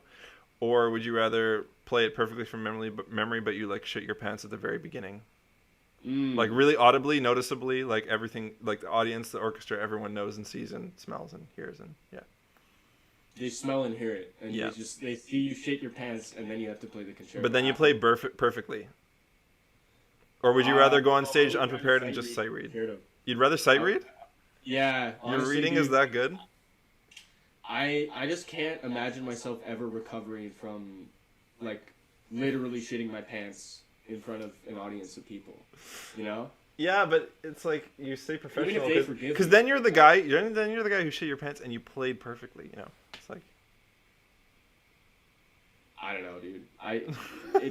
You still have to shit your pants though. Like, should we make you sight read the Ponce concerto at the end of this stream? Just like I'll send you the PDF. You can just. I didn't know this was gonna become a thing. I thought about including a sight reading challenge in the stream, but I felt like that's too much pressure. You know, a friend of mine had to sight read a piece. She was in a competition, and Kasha, if you're watching, I'm sorry, but she actually did well in the competition. Just like didn't expect to get to the final round, so didn't prepare. Both like it was one of those things where you had to prepare 2 concertos for the final round, but the conductor would choose one of them. So she prepared like I don't know, I think it was just the 2 Rodrigo concertos. Okay. And then, 2 of the Rodrigo concertos. And she expected to play Aranjuez, but instead had to play Gentle Hombre. Yeah. Yes. And basically just sight read the piece. Like had a day of notice. Like had like 5 hours or something to learn it, and just like sight read the piece. Did well in the competition. It was a prize winner. That's amazing. Yeah. That's crazy. I wish my reading was that good. It's more achievable, dude, than shitting your pants. I don't know if like anyone's gonna ever forget that. Yeah, she did. Especially with the internet these days, like. Yeah. Just you'd become a meme forever. Forever. Yeah. I'm already enough of a classical guitar meme. Yeah. Yeah. Okay. Would you rather be famous because of factors other than your playing, and have your program for concerts and recordings somewhat dictated to you? Sort of like people know that you sell for reasons other than your playing? Or would you rather have a decent career but not much fame and be very satisfied with your own playing and what you play? Like your artistic output? Go with the latter for sure. Okay. Although, like, I don't know, man. That's what I want to say. But, like, if I were offered an opportunity to have, like, amazing record deals and tons of concerts and stuff. I'm not, like, saying anyone... I'm not trying to paint a portrait of any particular players. I'm just... No one in particular, even though we all know kind of the 3 people you're talking about. But anyway, moving on. Moving on. No, honestly... No, but the thing is, though, like, in that situation, you could be you could be an artist who just has to play stuff that you don't necessarily wouldn't choose, you know? So that's what I'm wondering. I would, I would like to say that I would opt for the more genuine, like... Humble career that... Humble, not achieving fame, but always doing projects of interest. Like, I would like to believe that that's me, but I'm weak. I'm constantly on the brink of insolvency. Like, I think I would sell out immediately if I given the opportunity. Yeah, and I'm not saying that's mutually exclusive, by the way. I'm not saying there's like the only 2 types of players. I'm just as a hypothetical. What would you rather? Yeah. Of course. Yeah. No, I hope these are all hypotheticals. Yeah. Okay. Last one. You've got a gun to your head. You have to memorize and perform all 6 violin sonatas and partitas in 6 months. Uh-huh. Or you're only allowed to play Brouwer and Carcassi etudes for 6 months. You're asking me this question. Yeah. You know the week that I've had, right? Okay. It's gonna be Bach. I'm sorry. Yeah. You don't want to repeat this? Your Carulli etudes from when you were young? Okay. Mike, you're hilarious. You're such a comedian. I so deeply regret sending you those videos. Like, so no Carcassi and Brouwer for 6 months. I'm gonna be able to get rid of this. Like, no, it's forever on the internet now. Oh boy. So you would rather do the insane thing and do all 6 sonatas and partitas? I would attempt all 6 sonatas and partitas. I know it's not like a human possibility. Remember, this is like, and you have to make like a recording and publish it. That's the kind of thing. I have to make a recording and publish it, and if I don't, the gun goes kaboom. Right? Yeah, yeah. Or you have to play Carcassi and Brouwer etudes for 6 months. For 6 months? I thought you said the rest of my life. No, 6 months. This is only for 6 months. You're only allowed to play that. Oh my god. Okay. Like practice also. Like you can't. It's not just performance. Like you can only practice. That's all you can play when you pick up a guitar. All I can practice is all day. Yeah. Brouwer and Carcassi. Honestly, I guess I would do the etudes. To be honest with you, like. Yeah. The Brouwer etudes are good actually. They're good etudes. Yeah. Yeah. And I mean, I like Leo Brouwer. I love playing his sonata. I love playing the second sonata. Yeah. Sonata del Caminante. You're just not going to record anymore. No one knows that I do anymore. But no one knows. Are there no videos of you playing it anywhere? Nowhere? No, I don't think so. Maybe there's like a clip on Facebook. I don't think that yeah. Anyway. The copyright strike team hasn't gotten to that? Not quite. Okay. All right. We're going to listen to another performance of yours, this time a pre-recorded one as well. What do you have to say about this La Cumparsita? Another session with Young Classicals. Super cool arrangement of that famous tango, La Cumparsita, arrangement made by Juanjo Dominguez, who recently passed away, actually, like 6 months ago or something. Anyway, amazing arrangements. I couldn't find the score anywhere. Like, he hadn't written it down, so I transcribed it by ear because I wanted to play it, and so my version is really similar to his. Some edits, some things I probably didn't pick up properly, but anyway. Another session in the... This one is actually in the ballroom. the last Cool. video was in the art gallery, but this is in the King's Ballroom in The Hague. Cool. Awesome. All right, let's listen to it. There we go.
Awesome.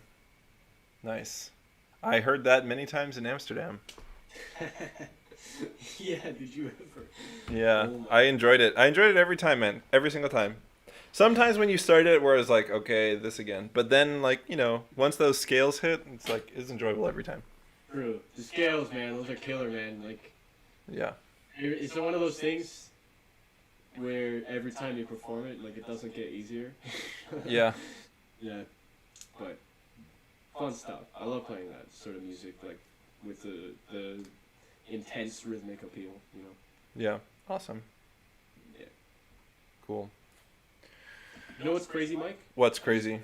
Like, it's because I was thinking about it just now when, we had this little pause in the dialogue. I was, scrolling, and man, another one of these ads came up. I'm telling you, the last few days, Google AdSense has been targeting me with life insurance ads, dude.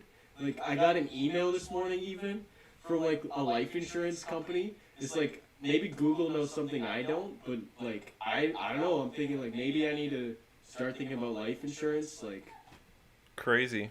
yeah, it's weird, dude. That's whack. It's weird. I don't know how I feel about it. Yeah, that's a bit disconcerting. Yeah. The all-knowing Google. Shit. Google, tell me something about this. Man. Jesus. Anyway, Crazy. sorry, that was, like, completely unrelated to classical guitar. Yeah, very unrelated, but it's okay. That's my bad. Yeah. So, depending on where the future is going, where do you think classical guitar is going? What's happening with our instrument? What is the future of classical guitar? Who's doing interesting things? Who's taking it new places? Interesting, okay. Oof. What is the future for us, Tim? What is the future, man? I don't even know what my future looks like, Mike. I'm still trying to figure this out. That's what I'm asking you. Yeah, I know. Shit. I think so some people who are doing really interesting, like, new things. Let's start there. Antoine Boyer and Samuelito, both classically trained guitarists based in Paris, but they play, like, a combination of classical music, flamenco, gypsy jazz, all these different styles, bringing them together, presenting the guitar as this one thing, It can touch many different cultural styles, contemporary styles, technical approaches, types of music, many different audiences. I think that's cool. I think fusion is one thing that maybe defines 20th century music in general, is like we're fusing different cultural influences, different traditions. Particularly the East-West fusion is like the most obvious, but anyway, I think my mom just texted me, like, stop with the life insurance comments, Tim. It doesn't matter. That's good. Oh my god. Yeah, no, but okay. Sean Shiba. Gotta shout this guy out. Really cool. Artistic profile. Plays a lot of electric guitar. Does a lot of arranging for electric guitar and commissioning. But also stellar nylon string guitar player, just one of these guys who is not afraid to bend the rules. Like, dude, he had a Wigmore Hall recital. I wasn't able to go, but a couple weeks ago there's like some reviews, amazing reviews. But apparently he just ended the recital with like a 30-minute electric guitar improvisation. Wow. The balls on that guy, That's crazy, cool. Yeah. I think a lot of what I've seen, like studying in Amsterdam and also in Glasgow now, one thing that it seems like government-funded arts foundations and private arts foundations are really interested in propping up are the multidisciplinary kind of projects and festivals, that sort of thing. Like, it's getting a lot of funding and it's getting a lot of interest from artists coming from various backgrounds. I think this idea of like fusing visual arts, like things like light show, projection mapping, and then theatrical arts, and fusing that with like the auditory arts, like music, and electronic music, art of sound, all of these things, like fusing them together, kind of like the Fluxus movement, if you remember that, like from music history. Fluxus, I guess, similar to that was the Taoism movement, beginning of the century, but these different arts movements, like basically collectives of artists coming from different types of mediums and modes of expression, working together to create some kind of show, some kind of creative outlet. And I mean, that's what film is basically, is the fusion, a very successful fusion of theater, music, and I don't know, film, dude. I'm not an expert. Image, yeah, the many different. But I think different that the things. multidisciplinary thing, this sort of collaboration between people who are working on different types of artistic expression, this is going to become really important, particularly regarding the way that technology interferes with the platforms we use to present things. Like this platform that we're using right now, dude, like it's weird, you know? Yeah, it's not the traditional Active recital hall. at all. Yeah. I don't know. Cool. I'm just kind of spouting off. But No, I think the interdisciplinary thing is probably important. That being said, I think there is still probably a place for, traditional solo and chamber performances. But yeah, the way you present them is going to be different. And I think contemporary music is so interesting because it's so broad, It can be everything from like, this sonata that Nathan wrote me to like Shadow Prism to like some piece with electronics, or like Christina Volpini's piece with that like jar, like amplified jar thing with the guitar. So I don't know, it's just it's so broad. It's hard to know where it's going to go or if it's just going to keep broadening. yeah, and like a lot of these things, I guess, are just like experimentation, but so we don't really know what's going to land. What's going to keep going or peter out or whatever, yeah. Yeah. What musicians do you admire in general? In general? I guess, like, the golden era, that whole, like, Perlman, Joel, I don't know, all of the people coming from this era. I especially listen to pianists at the moment, like, probably in the past, like, 2 years.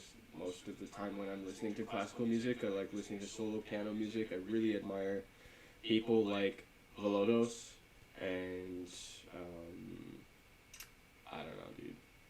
Yeah, I've been really into Pascal Roche for a while. Mm-hmm. He's great. Um, Also Gilles, of course. Yeah. But it just changes all the time, dude. It's always changing. Okay. Like, I really like, but going back to that golden era thing, I think, like, Isaac Stern, amazing musician, amazing performer.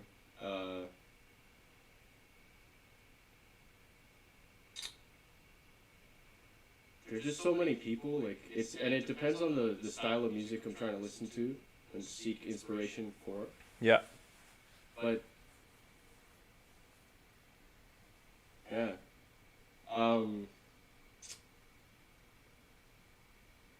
I've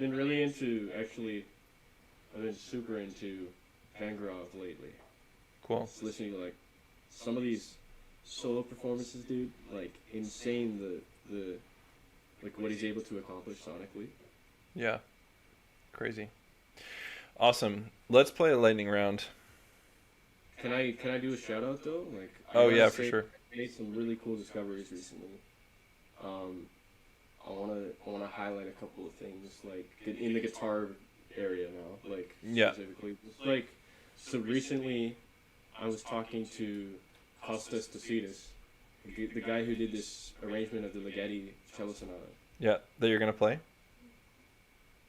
All right, I'll play the. I'll try. I'll try a little bit. Play part of it. Yeah, a part. Maybe I don't know. We'll see. Okay, but man, you gotta check out. If there's nothing else you do, just check out Costas Dositis, his album Unreal City. This violin sonata from Cristobal Halfter, unbelievable piece. And Elliot Fisk did a recomposition arrangement. It got the okay from Halfter himself. So like really awesome. It's now considered like violin sonata opus 20, the guitar sonata opus 20A. That's how legit it is. That's right? awesome.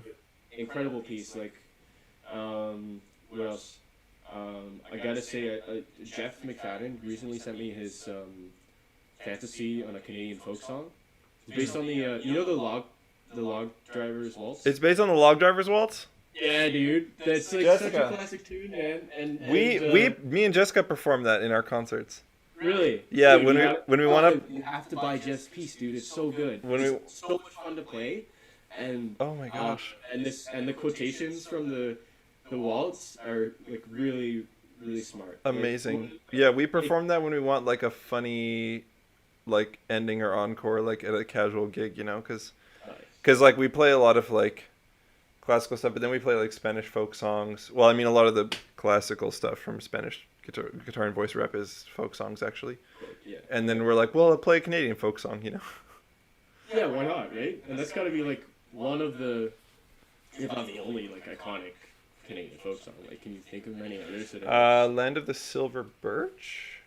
Yeah, Land of the Silver Birch for sure.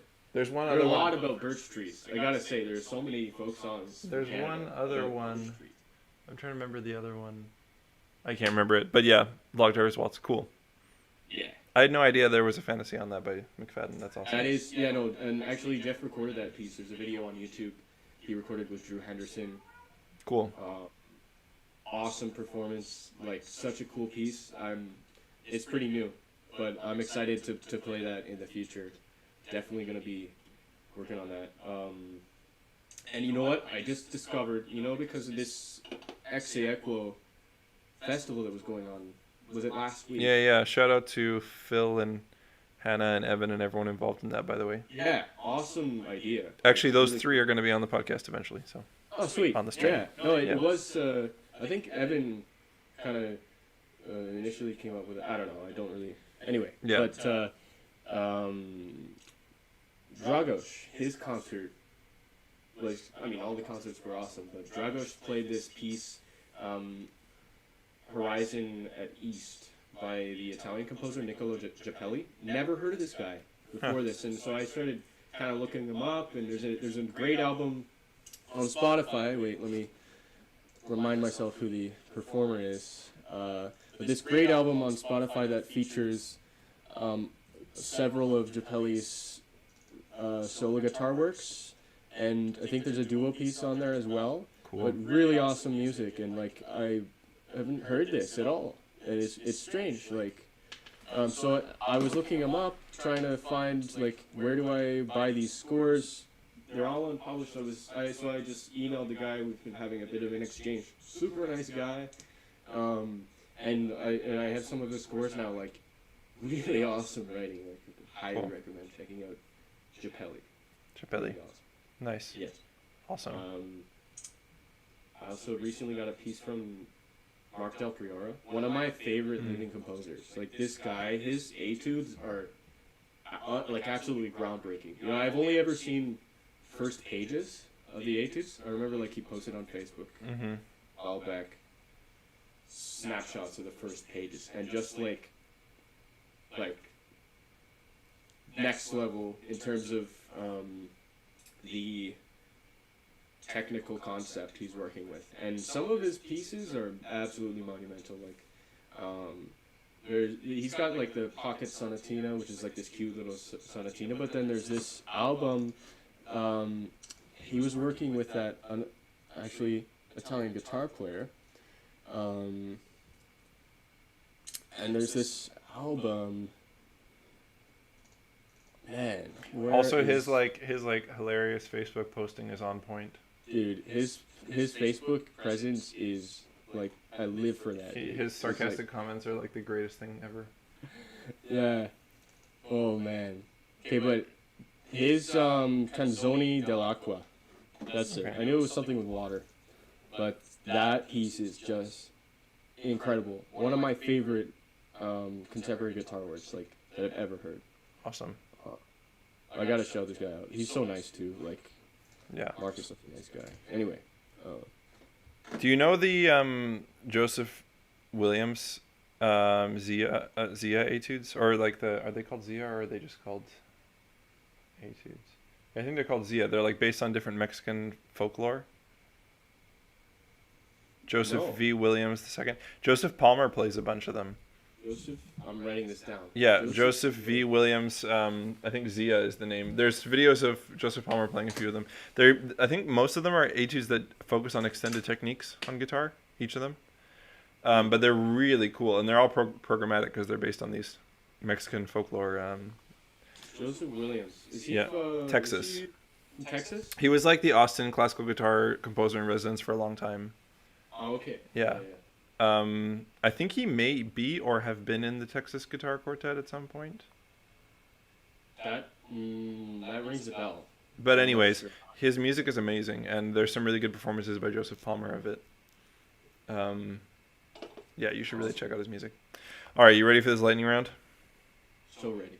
Okay, cats or dogs? Dogs. Tim. Dude, I'm allergic to cats, dude.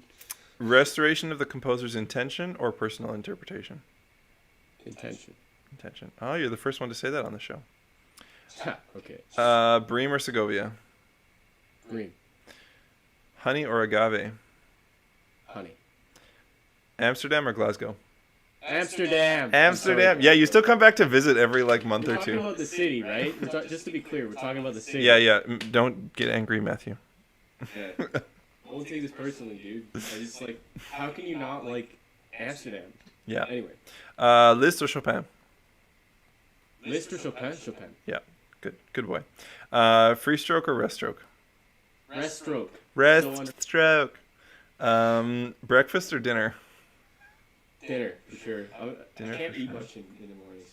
It's weird. Team Edward or Team Jacob? I don't know what you're talking about. Okay, we move on. South Park or The Simpsons? Dude, South Park. South Park. Bogdanovich or Brower? You can let your recent experiences cloud your judgment if you want. Oh, Bogdanovich. Okay. Lady Gaga or Katy Perry? Lady Gaga. Oh, yeah. Very good boy. Double top or lattice or traditional single top? Oh, man. Wait, 3 options now? Yeah. I'm going to say traditional single top, even though I pretty much exclusively play double top guitars. You play a double top? Okay. Okay, but... Mark Ushadovich just left the chat. He makes traditional guitars, too. Yeah, I know, but you play a double top. Okay, anyways. D'Addario or Savarez? Savarez. What? Vanilla or chocolate? Vanilla? Shit, I regret saying that now. Okay, solo or chamber? Chamber. Oh, you're not as much of an egotistical asshole as I thought. Hey, man, if you play chamber music, you have way more opportunities. I'm just going to say that. Mammals or reptiles? Mammals. Concert or masterclass? Concert. Contemporary or classical romantic? Contemporary. Campanella or regular scales? Regular scales. What? Nobody likes Campanella. It's so sad. I mean, it works, but Sweet anyway. or salty? Salty. Okay.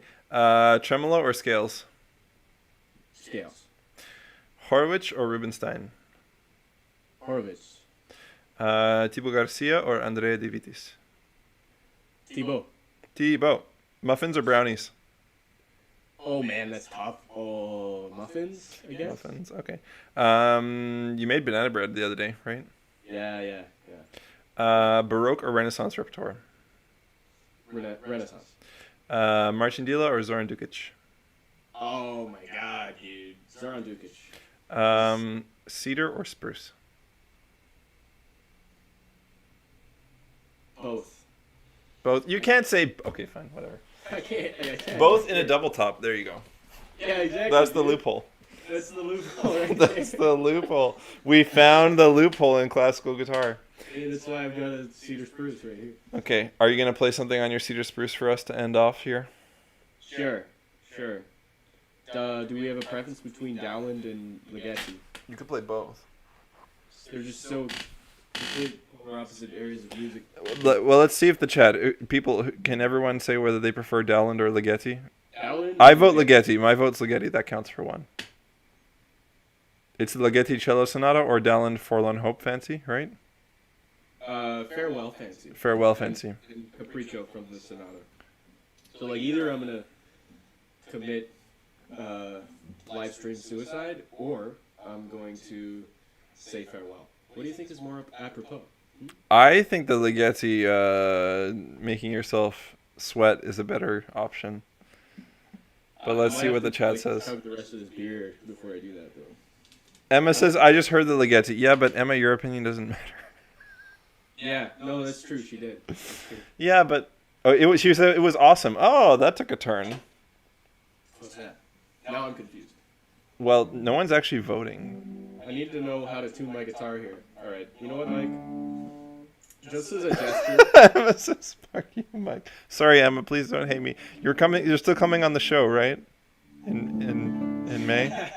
Okay. Please don't. All right. Shit. What are you gonna do? I'm going with your request, Mike. Thank you, Tim. The only vote that we can go with here. Yeah, no one else voted. Emma gave a thumbs up. I'm gonna interpret that as she agrees with Ligeti.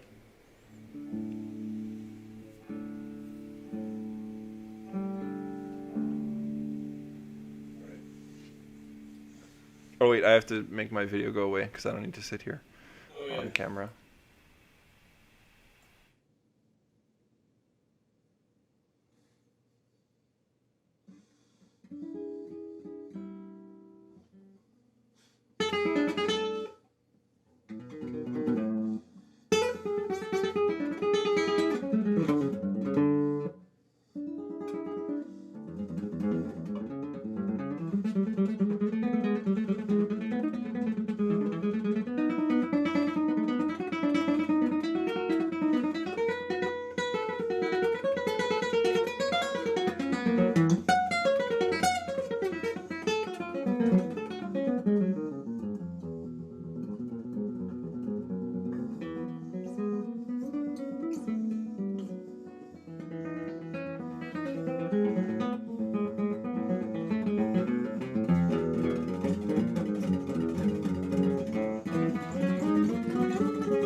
Wow. Thank you for doing that.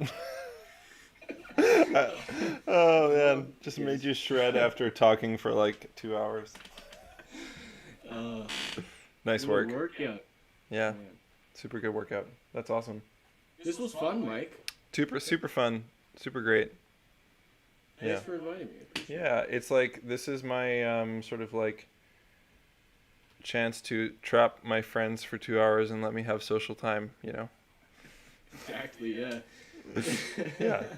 During this this isolation. I'm just hanging so much. I'm glad we can at least have some semblance of a hangout. Yeah. Eventually. Well, you have one more year, right? So in Glasgow. Yeah. Well, one more year that I know of, but I am going to try to, you know. Yeah. I'm gonna try to finagle a way of staying out there for a little. Yeah, while. I mean, I just got my approval for my new residence permit, so. Oh, nice. Hey, that's awesome. For 5 years, yeah. So when I graduate, I don't have to go back to Canada. 5 years. Yeah. Wow. But that is not the visa's separate, right? No, it's like the visa. That's like my chance to stay. That's like. Okay. Yeah. Work and stay. Hey, man. Yeah. That's awesome. Yes. That's kind of what I'm thinking about doing. I don't know if it's gonna be UK or where, but. Yeah, I guess you'll have to see, hey. But yeah, I mean, we'll see each other again soon. Absolutely. Yeah. Whenever society recovers. Yes, and we hope that's soon. We'll see what happens, I guess. I mean, for now, basically, are you still finishing everything remotely like I am? It's kind of all vague. Like, I really don't. I finished my research already, so. Like for your whole degree or just for the year? For the degree. It's really not. It was really small, dude. It wasn't like. I don't think it compares. Okay, because they made us do it for 2 years, and we have to like defend it in a presentation and stuff like later this year. All I had to do was write a paper, and it was short. It was easy. I feel like a fraud, dude. I don't know what I'm doing actually, other than practicing guitar. But I do have an elective. But those classes take place normally 9 a.m. Tuesdays. But because I'm 5 hours behind here, like I don't really feel like getting up at 4 a.m. to. No, yeah, I wouldn't either. So. Yeah, so I guess I have an assignment to do, but for the rest, like there are. But you're doing lessons, right? Online or something? Optionally. I don't find online. I don't know. It can be useful for certain things, online teaching, but not when you don't have concerts or recitals to prepare for. So. Right. Fair. I don't know. It's all kind of just like. Up in the air. Officially, we're in a break period now anyway, till after Easter, so. Okay. So we'll see. We'll see. Neato. Well, until we meet again in person. Till then. I'm just going to stop the stream. Thanks, everyone, for listening. Those of you, the few people who stuck through this super long conversation. It's just... Dude, we're almost at 3 hours. Yeah, I know. We just had a good time catching up, so it's hard to, like, cut it short, you know? Yeah, for sure. But everyone, keep an eye out. Tune in again on Friday for my stream with Steve Cowan. Gonna have Steve on. Probably hear some more new music. So stick around for that, everybody. 8 p.m. Central European